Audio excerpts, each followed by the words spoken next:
Ahorita no.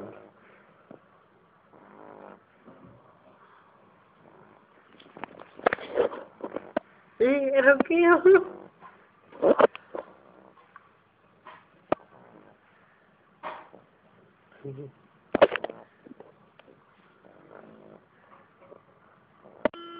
Alarma despertador.